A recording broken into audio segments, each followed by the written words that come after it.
So the weather this morning is a little bit close to what it was probably like on the morning of 6th of June 1944, and we're on Sword Beach, the easternmost of the beaches. So if we just pan the camera around, down there you've got Weestrom and River Bella.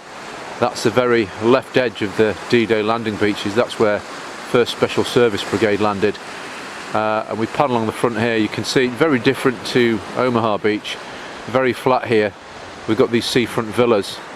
And as we face front, we're now looking at the very forward left corner of what was called on the day Objective Cod. Objective Cod ran along here, and this was smack bang in the middle of Queen White and Queen Red sectors, where the 2nd Battalion East Yorkshire Regiment and the 1st South Lancashire Regiment landed. Those prominent two buildings there in the centre of the frame, one slightly taller than the other, those are the original buildings that were here on D-Day, and they were right at the centre of Objective Cod. Around those buildings there was barbed wire, a series of zigzag trenches to all sides of them, and a couple of concrete pillboxes which have since been removed. And this is the exact point where the East Yorks and South Lancashires came ashore on the morning of the 6th of June. If you just look at the beach and the tide, see where it is. The tide now is probably where it was about 2 hours after H hour. It was a little bit further out, probably back here when the East Yorks first landed, but after a couple of hours the tide came into just about here, and it reduced the beach to a very narrow strip of land.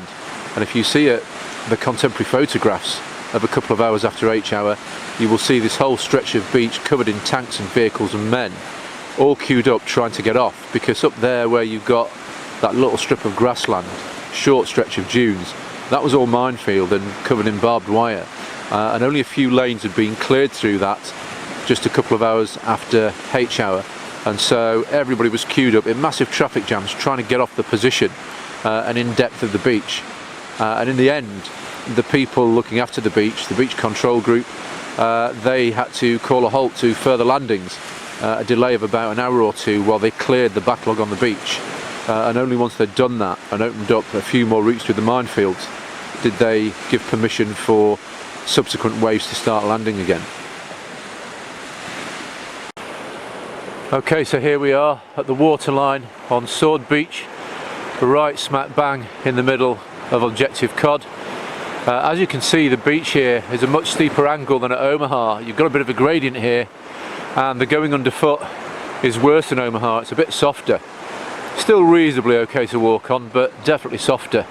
And again, if you're wet through in your woolen battle dress, fighting your way up here under fire, weighed down with kit, having been tossed about on a landing craft for 24 hours, the legs will be burning as you fight your way across this soft sand, and you're just trying to get here to this little bit of seawall. When you get here, of course, this is where the real work begins, because you've got the strong point straight in front of you, engaging you at point blank range. You've now got barbed wire here to cut through or blow your way through, and then on those dunes beyond you've got mines, and you have to blow away through there before you can get to this position and start assaulting the strong points in this building and the trenches which were either side of it here, and a concrete pillbox which used to be further down there towards the right. So this is where the real work begins. You've got to cross the beach, and now it's time to start fighting through the position.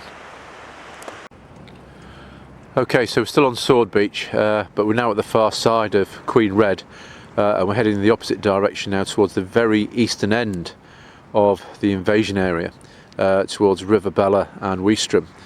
Just here you can see, right there in the middle, an old German bunker, which has actually been converted into somebody's house. It's well, I'm not sure if the bunker is an extension of the house or the house is an extension of the bunker, but you can see on the left hand side of it, which is the seaward side, it's just a straight concrete wall, and it's got that kind of diagonal shield there, which blocks the firing port, which is now somebody's window.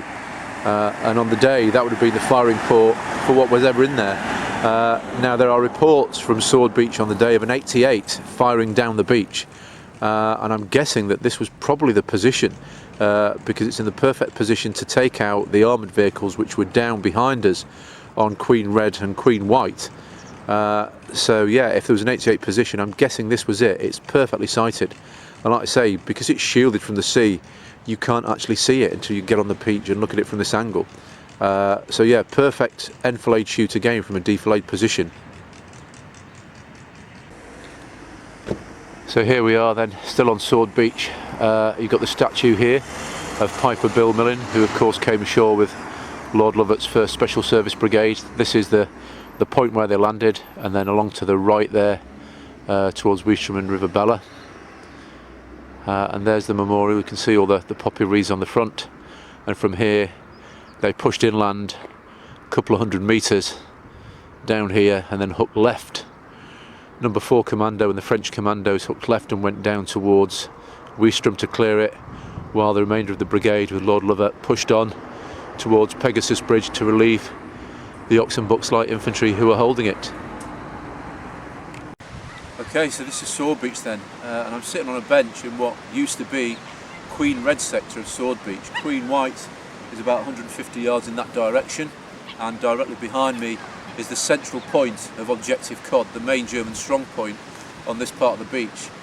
Now the East Yorkshire Regiment and the South Lancashire Regiment, who were the first assault waves, they cleared this beach in pretty good time. They had a bit of a fight on the hands once they got into Objective Cod. It was a tough position to clear, lots of zigzag trenches, but they made reasonably good time. They didn't get pinned down on the beach for too long. Even so, clearing this beach cost about 400 men, 400 casualties killed and injured.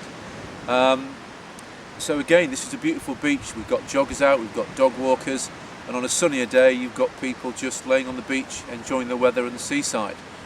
But again, once upon a time, back in 1944, on a wet, misty June morning, brave men died here, and one of those brave men was called Desmond Byers, aged 19, and he was a distant relative. And so on this beach I'm going to leave a little token, a bit of a personal act of remembrance for Desmond and all of his colleagues, his comrades, who gave their lives here on the 6th of June 1944 in the cause of freedom, lest we ever forget.